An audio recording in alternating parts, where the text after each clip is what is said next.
Good day everyone, my name is Devy Melia Prihastuti from Chinese Study Program, Faculty of Humanities, Universitas Indonesia. In today's video, I am going to talk about the meaning of passive voice with bèi in Mandarin. Alright, let's just get started. The passive voice in Mandarin is called as bèi with a passive marker bèi that can be translated into di in Bahasa Indonesia. According to Lee and Thompson, the term passive in Mandarin refers to the sentence which contains the passive marker bèi with the structure noun plus 1, bèi, noun plus 2, and verb. Noun plus 2 refers to the agent of the action, while the noun plus 1 refers to the somebody or something which is affected by the action of the verb, which is the target. In Bahasa Indonesia, the structure noun plus 1, bèi, noun plus 2, verb is switched into subject, bèi, pelengkap laku, predikat. We could say in English as subject, bèi, doer, and the predicate. Let's take a look to example number 1. Example number 1.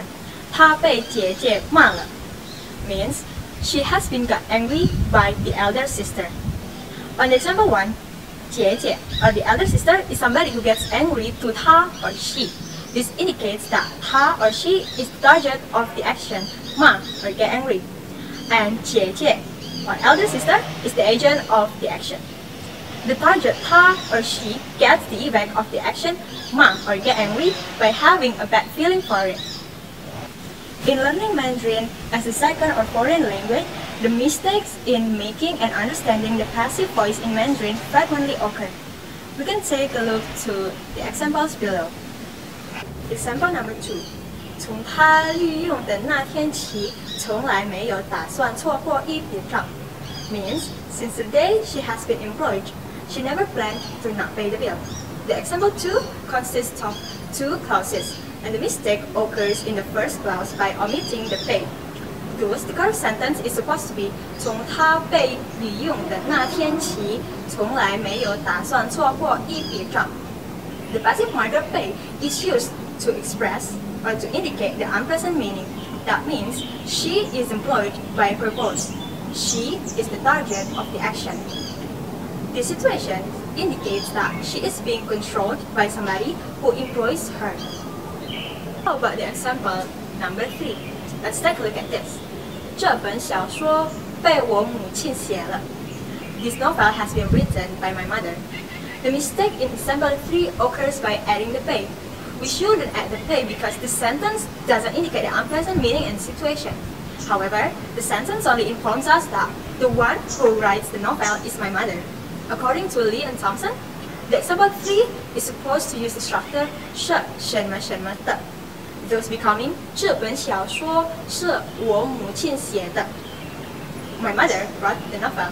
Or in Bahasa Indonesia, it becomes novel ini adalah novel yang ditulis oleh ibu saya.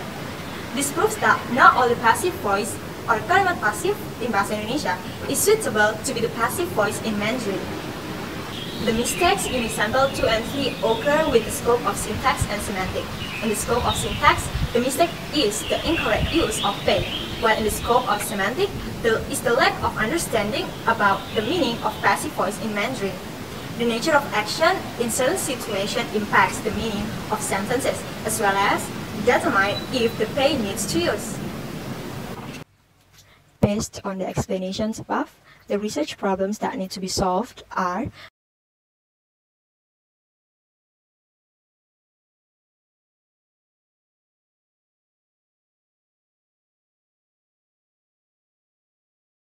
the syntax characteristic of sentence 4 tells that the old lady is the subject, the creditor is the doer, and the verb forced to death is the predicate, which expresses the unpleasant situation of the old lady.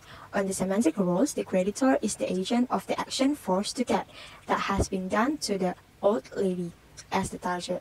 Now, let's take a look to the excerpts of paragraph where the sentence 4 exists in.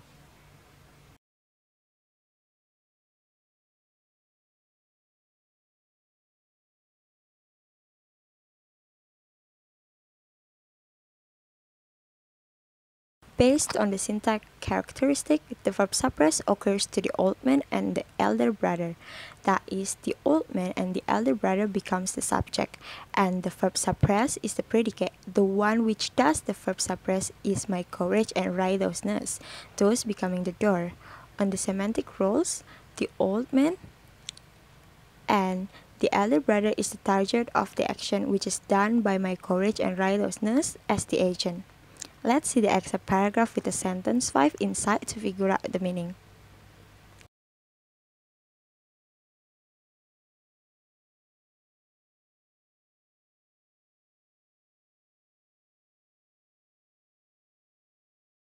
In syntax point of view, somebody is the one who does the verb eat to I myself. The action verb eat refers to cannibalism that contains the misfortune meaning for I myself. Therefore, I myself is a subject, somebody is the door, and the verb eat is the predicate. Let's take a look to the excerpt paragraph with the sentence number 6 inside.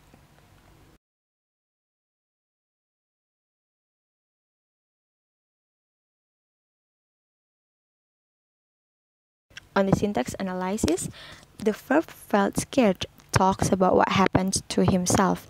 Therefore, himself is the subject of the sentence and the verb felt scared is the predicate. If we pay attention to the sentence structure above, the sentence is the active voice that consists of passive voice as the object.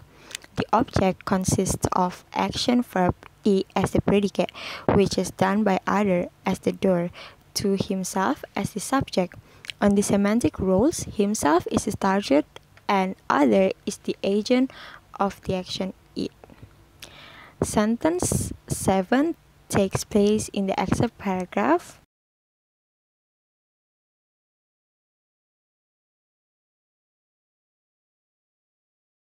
In the syntax characteristic of sentence 8, the verb drive away talks about what happened to all that bunch of people. Thus, all that bunch of people is the subject of the sentence. Chen Lao Wu is the one who does the verb drive away to all that bunch of people, thus becoming the door. On the semantic roles, it shows that all that bunch of people is the target of the action drive away. The action is done by Chen Lao Wu, thus Chen Lao Wu is the agent of the action.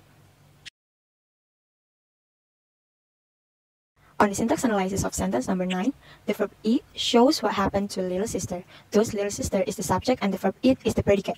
Elder brother is somebody who does the verb eat to little sister, thus becoming the door. The semantic roles of sentence 9 are little sister is the target, while elder brother is the agent and the verb eat is the action.